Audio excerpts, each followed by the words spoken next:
Did the weather change during practice? It was like hot at one point. Getting all of Tampa in one day. I think it was like pretty cloudy most of the day from the time we got out here. It was great. It was wonderful to be outside. Loved it.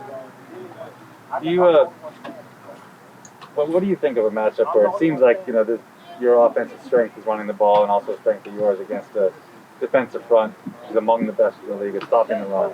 Although I do remember, I think the last time you played them, you ran for more than double their allowed yards average. So. I don't remember all the statistics. Obviously, look, we're familiar with this team. They're really good. They're a really good team. Certainly good, defense. And look, I got a lot of respect for them and what they've done over the years, and it'll be a good challenge. And I missed the game this year, and I'm excited to be a part of this one. Does the finger feel better? Does it improve at all, or do you got to live with it as is? Yeah. Do you is being more used to it? Does that make it in some way better?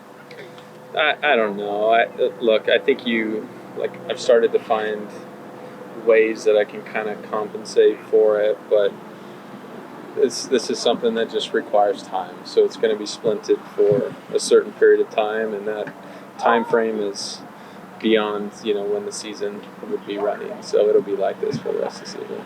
Is the biggest weirdness now just the feel of the ball in your hand? Does it just feel different? Feel and look like you lose some grip strength, so as you're trying to anchor the ball in your hand, it's your fingertips that are kind of closing that grip to your thumb and all of that, and so you have lost some of that.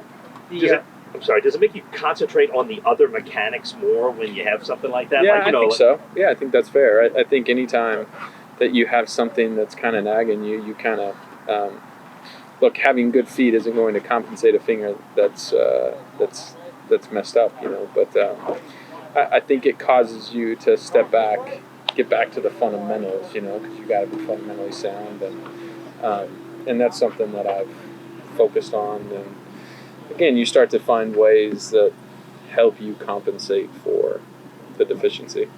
The team said Sean is COVID negative, but he's under the weather. How much different is it preparing, I guess, without him actually on the practice field today? I mean, Coach brings a lot of juice to practice. He's a very detail-oriented guy, but I think it creates opportunities for other people to step up, and certainly from a coaching standpoint, guys did that today. I think leadership on the team creates opportunities for guys to do that as well, and I think just like anything else, like the show must go on, and certainly missed having him around today, but we're not going to lose a day of prep for a big game, and so I thought we had a good day of practice, meetings, everything was smooth. Did you communicate with him at all today? I haven't, no. How do you rate your decision making when you've looked back at the last two games, like when you've decided to throw, where you've decided to throw, and have you improved in any of those areas from a year ago in your estimation? It's a fair question. Look, I think every game is so different, and so you try to find the way to win that particular game, and every game is different in what it takes to win. But, I can tell you from, how I played last week, the week before, I think there's always kind of a handful of plays that you feel like you could have done better. But overall, I was happy with, where I threw the ball and my decisions, and just kind of our sense of urgency, our tempo in the run game, and just all that stuff. I've been pleased with. Why do you guys think you're so successful with that QB power running the run so much? Why has it been so? I mean, do you attribute that to the success of that time run? Well, I think it becomes a numbers game, right? To where quarterback hands the ball off, you're immediately playing 10 on 11 because you're not accounted for anything in that, and you gain a number back when you can do some of these QB runs. So I think that's the short answer, and you have more guys to block the defense. So why didn't Drew Brees do QB run all the time? you know the answer to that. No, but obviously it has something to do with the guy running too, right? I mean, that's the thing that you've embraced and you feel really strong in that area, right? Yeah, for sure. I think it obviously adds a whole element for defense to try to defend and stop. And they're aware of the numbers game that having a running QB adds, the run game. And, so they got to prepare for that. And it's been a nice little addition, I think, for us.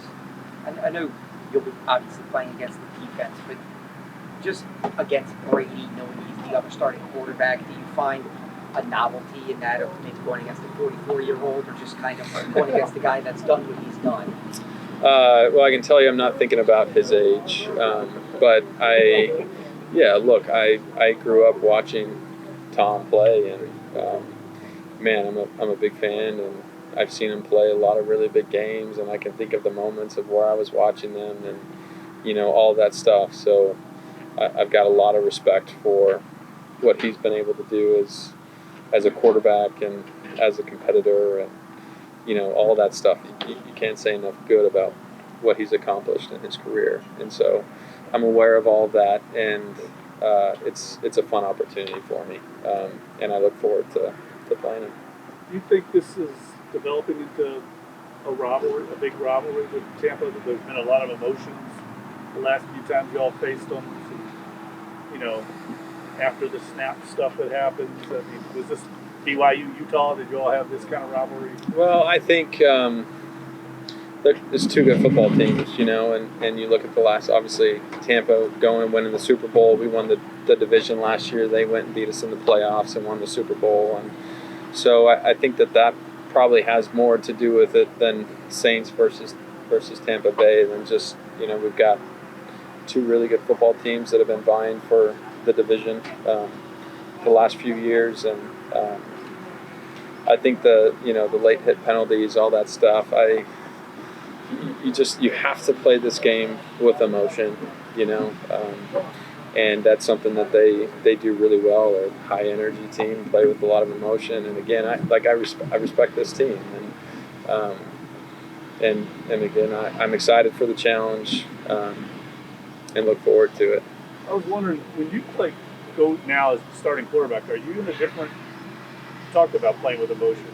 Do you temper down the emotion because you're not in that utility role? I mean, there's just no other position in football like playing quarterback, and so I think that there is a balance. I think when I was coming in doing this other stuff, you take pride in having the ability to kind of come in and add a spark and some juice, and certainly something that I'm still aware of playing quarterback full time, but I think you also, the game is just played so differently. It becomes such a mental game, and maybe not as much of a physical game as it does mentally, and so it is different. But I think at the root of it all, you have to play this game with emotion and a passion, and if you don't, it chews you up and spits you out. Is there a line there?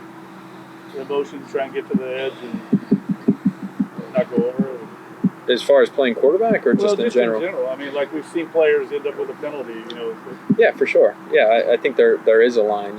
Because a 15-yard penalty in this league, that's a tough penalty to overcome. So I think that's a struggle that players often deal with, of playing with emotion and passion, but not taking it too far to what costs your team. So, that's certainly a balance. Taysom, how much do you look forward to playing against a hard defense like this, kind of a stand-on slam? And what's the key to their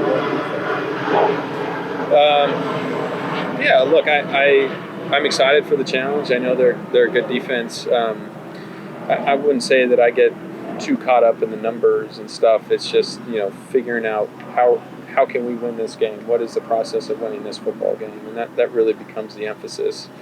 As far as what they do specifically, look, they got great personnel up front. The linebackers are really good, but their fronts are obviously set up to stop the run.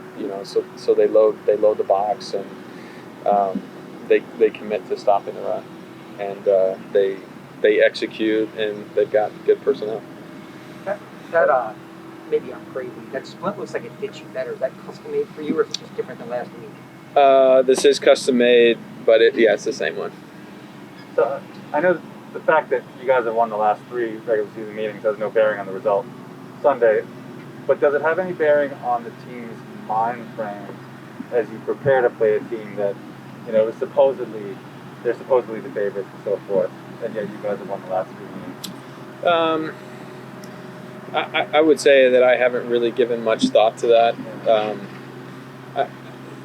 You play in the league long enough and you realize that you have to come to play every week or you can be beat. It doesn't matter who the opponent is, and this game is no different.